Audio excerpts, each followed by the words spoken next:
Bears offense, to say the very least, are struggling through the air. He has 28 combined passing attempts through the first 2 games of the season. He talked a little bit yesterday about the unusual offensive approach. Our goal as a team, as an offense, is to win games. So, nobody's looking at, how many passes did I have, how many yards did I have. We're just all trying to win the game. And look, I mean, here are the numbers. Their 53% completion rate, 15 completions, the lowest through 2 games in over 40 years by any team. He's thrown 191 passing yards. That's 32nd in the NFL. Now, we understand that game 1 this year was played under ridiculous circumstances, right? It was a monsoon, so there are always extenuating circumstances. But we also know that this was one of the spots we had a close eye on coming into this season because of the circumstances, coaching change, fields, and everything else. Jason, what are you seeing right now in Chicago? Well, when you talk about circumstances, the Bears have failed this quarterback, this young quarterback. 2 Bears regimes have failed this young quarterback. The previous regime, they picked him, high-round pick, but the reality is they blew it on Mitch Trubisky, and so that group know that they were on borrowed time, unless something miraculous happened. It didn't happen miraculously. This group, he's not their guy. Now, I'm not saying that they don't want him to win, and I'm not saying they aren't going to do what they can, but the offensive line is not good. The overall roster talent is not good. So you have 2 regimes. I just think that when you look at the Bears and this young man, they have failed him. There are a lot of people, you listen to the talk shows in Chicago, you hear a lot of that. What do you think, Nate? I agree with what you're saying as far as not your guy, because the NFL is kind of very cliquey. There's these groups of coaches, they travel together, they go to a new team, they bring in their assistants. Same with players. You see a new coach go to a new place, they bring along some of their players as well. So if they're in a new position, maybe he wasn't somebody that they would have drafted and they're not comfortable with it. So what do? Okay, let's get through this season. Everyone knows it's a rebuilding year. We'll get through it. We're not going to look great. We know it, and we can move on from this player. So it happens every single year. What are you seeing, Bart? They gave up too much to get him as an organization.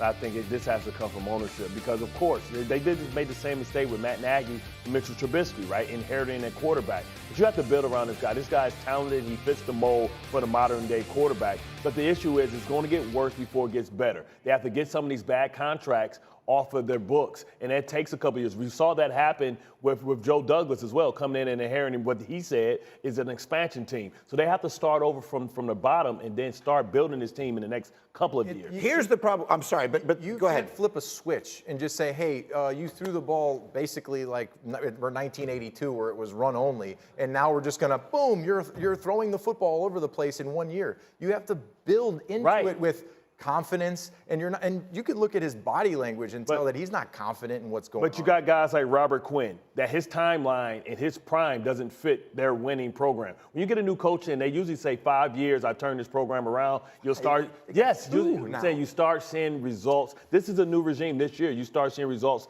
in year 2. Year 3 is a year where we try and have a positive record. That's just usually the formula when you bring in new regimes. See, we began this hour talking about whether or not Mike Tomlin and the Steelers want to put Kenny Pickett, a veteran who played, a rookie who played more college football than anybody practically that you've ever seen, whether they want to put him in because they fear losing his confidence. Justin Fields has now been put in there on terrible teams in consecutive years under different coaching staffs in different circumstances. Are we not worried about that? Like all of a sudden, it's all well and good to say we're going to build this thing over 2 years, but you could destroy this kid's career. That is what's happening. Yeah, I mean, you look at it right now, he's set up to fail. He really is. I mean, you're talking about Jason talked about it, previous regime, draft a kid thinking that, this might be our lifeline to maybe try to extend our time here in Chicago. That clearly wasn't the case. New regime comes down. What do? They got to strip the whole roster down because they're starting from scratch. But who does that hurt ultimately is the quarterback, the most important position on the team. So, you got Justin Fields basically fighting an uphill battle. Right. We don't know if he's going to be able to survive this long term. I mean, look at this roster. From the moment he walked into the building. Yeah. From the moment he walked into the building, he's getting it from both sides, 2 regimes. Their window closed, right? We saw this with Jared Goff and Jeff Fisher, Yeah. right? And it turned around very quickly if you know you have the right. And Jared Goff wasn't a great quarterback. I think Fields is a much better quarterback than that. It's just going to take a couple seasons. And you tell the kid, listen, just stay the course. We will reward you handsomely with the contract that you deserve because we understand the talent is there. You just don't have the supporting cast yet, but we're going to go get that. If he doesn't get beat, the fans were actually counting down the play clock because they couldn't seem to get a play called. And this week, Denver will be on national TV hosting the 49ers. So a lot of people will see if that thing continues to look ugly. Now, we play a game here sometimes called Panic or Patience. Right now in Denver, Panic or Patience, Bart Scott. I'm going to panic because we've all been around head coaches that are first-time head coaches, and you know who understands how to be a coach. I think we gave Nathaniel Hackett too much credit. We gave him the credit of running a great offense. Well, that was LaFleur's offense. And we've seen, like, Bill Belichick make a lot of head coaches that weren't ready to be head coaches, but they get elevated because they assume that if you've been in that organization that you know how to coach. You know, I never remembered or never knew that he wasn't calling the plays. So now he can't even do that process. And I think that the team and the players are saying, this guy don't know what the hell he's doing. And, like, he's going to have to figure it out, simplify some things, and maybe call in a consultant to kind of be that assistant head coach to help him with some of the processes. And so one would wonder then, it's all well and good for us to be putting all this at the doorstep of Nathaniel Hackett. He's a name that candidly most people didn't know until he became the head coach here, and we thought maybe he would bring Aaron Rodgers, and he did not. The big star, of course, in Seattle all those years and now in Denver is Russell Wilson. When you see something struggling like this, it does make one wonder how much of this is on the quarterback and maybe some of the pieces of this thing that people don't see behind the scenes. Yeah, well, you hear some stuff about Russell Wilson kind of going to the beat of his own drum and having his own office and not really being a part of that team environment. And I can tell you this, being around Tom, of course, Tom had a process on how he prepared and how he put his body through a certain thing to make himself ready to go, but he also included everyone in the team. Hey, go see Alex, let's work this out. Hey, we're in the lunchroom, for example, and on Fridays we'd have burgers and pizza. Well, you know, Tommy's going to have his shakes and his smoothies. He's going to eat good. But we'll go over to the pizza, look at you, eat it, and we're like, yo, Tom just is eating pizza. So he's one of the guys. He's one of the guys. Yes, of course. So I think there's also a part of, are you separating yourself and putting yourself at a different standard and on a pedestal compared to the rest of us? Yeah. We're down here and he's up top. You sort of touched on that last week, and we never really dove into it. What are your concerns? Well, my concern is that, you know, it's Russell and everybody else. And, like, when you talk about coming together and gelling as a family, like D. Wood was, came from Detroit, I came from Baltimore, but we did a lot of things together off the field because you have to understand the guys next to you why. You don't understand the why, then how can you tell them the what?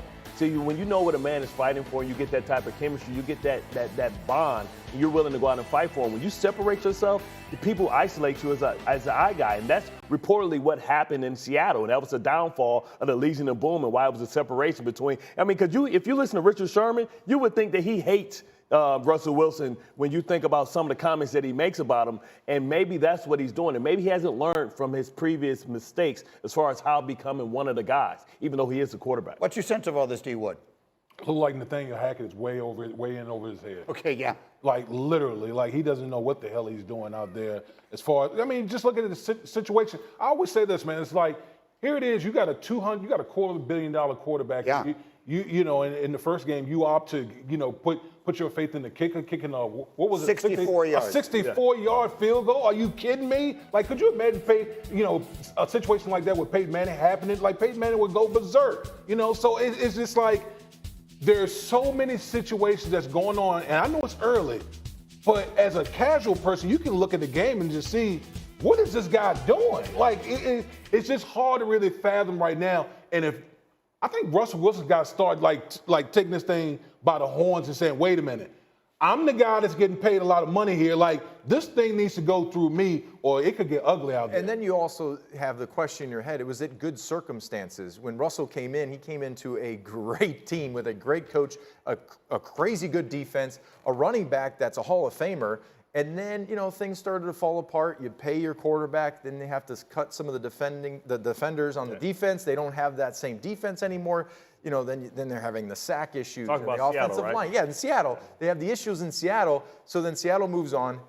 Russell goes to Denver. Now they're a Super Bowl team, and then they have all these issues. So again, it's 2 weeks in, but I would agree that there is sort of an incongruity in we're going to put Russell on a pedestal, but we're not going to put the ball in his hands on 4th down in our very first game. So as you hear all of this, Jason, and you're talking to people all over the league, what are you hearing and what do you see? Hackett is a smart guy. I mean, that's what people have always told me. True, he did not call the plays, but let's remember, Matt LaFleur didn't call the plays under Sean McVay when he was in Los Angeles, when he was in that role. Taylor didn't call the plays under McVay either. So calling plays in and of itself is not an indicative of whether or not the guy's going to be successful. Rough start, very bright guy. People around the league say that. His defensive coordinator was with McVay in L.A., very bright guy. I'm not ready to write him off yet. How about the Russell of it all, though? Because that's interesting to me, because you would hear these, there were mostly whispers coming out of Seattle that there were just problems interpersonally inside the locker room, and now we hear maybe that's an issue. Again, I know that it is far too early to be writing anybody off, but if this thing is ugly on national TV on Sunday, we're all going to get a chance to see it. What is your sense of that? Yeah, I mean, when I used to go out to Seattle to do stories, and you sit down with Russell. Russell is as polished as it gets, but you would hear these things, and now these things are being said in the open. Clearly, Russell Wilson is a Hall of Fame quarterback, and I believe that he can make this thing happen. But there are issues there from a team dynamic that got to be worked out. Yeah, the problem is they're in a division where you don't have time to lose games. Are you trying to figure it out? And Greeny, you got me stuck. You can't be using these big college words. I got associated with incongruity. Incongruity. I can't even transition from that. You know what I mean? I can't even spell that. Let alone, I need origin of word or something, man, like spelling bee. One way or another. There are two things that don't seem to go together very well, which is we're going to pay our quarterback $250 million and give him in his own office, but then on 4th down, I'm putting my kicker out there for a 64-yard field goal. That seemed to be some trouble. That's like me throwing the break and you paying